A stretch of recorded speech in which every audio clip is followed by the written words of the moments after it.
Members of the committee, my name is Ashley Mott, and I am an Air Force veteran. I'm here today to show my support for House Bill 24-1236. It establishes June 12th as Women's Veterans Appreciation Day in the state of Colorado. It is no secret to women veterans that we have been rendered invisible, our service unrecognized, our experiences dismissed, and our needs unmet. Women have been serving in the U.S. military since the Revolutionary War, but you don't see our names in the history books, and you don't hear our stories being told. Hello girls of World War I were denied veteran status for decades.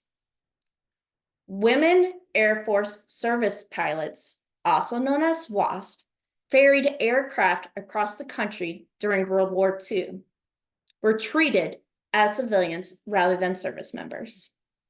Women died in service and were denied military benefits. These women weren't recognized as veterans until 1977, many years after they had passed. Women are the fastest growing veteran population, and yet we continue to be seen as an afterthought by military and veteran systems. As a woman in the Air Force, I know what it means to serve in a male-dominated space. I know what it is to serve and to constantly prove that I belong. I've dealt with the locker room jokes about the female airmen who must have gotten pregnant to avoid an upcoming deployment. I've endured bets placed on who will hook up with the new female airman first. When women speak up, they are labeled as difficult or sensitive. That's the reality for many women in uniform. We carry the burden of proving our competence while trying to remain invisible enough to avoid the wrong kind of attention. The statistics confirm what women like me already know.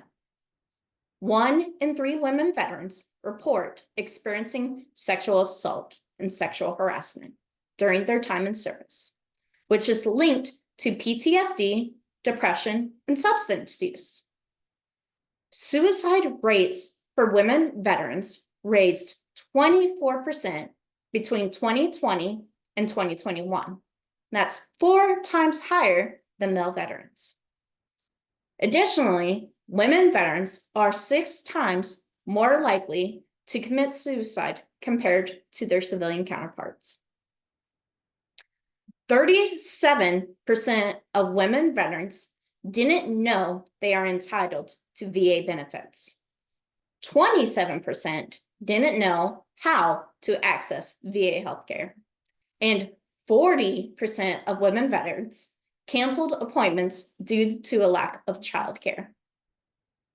Too many women live with the effects of PTSD, anxiety, and depression, and have to enter a space where they don't feel safe or welcome. Many don't seek care at all due to stigma or lack of female veteran-specific services. HB 24-1236 is a small but meaningful step in the right direction. It puts over 3 million women veterans who have served this country in the spotlight. HB 24-1236 needs to be the start of a movement. We need a system to monitor access to care, housing, mental health services, and benefits for women veterans. We need to address the barriers to treatment, such as childcare at VA facilities, expand trauma-informed care, and ensure that we have women-specific services available and accessible. We should not be questioning whether this bill gives women veterans special treatment. Instead, we should be asking if women veterans have been treated the same as their male counterparts?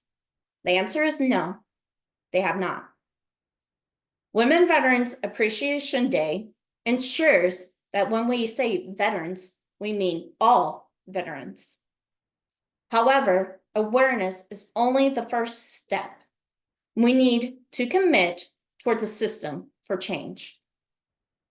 I urge you to pass House Bill 24-1236 and then keep working after it passes. Let's make Women's Veterans Appreciation a day that reminds us that women have always been here, serving our country, and it's about time we, in turn, serve them by making sure they have the care, the support, and the respect that they have earned. Thank you for your time and for standing with women veterans.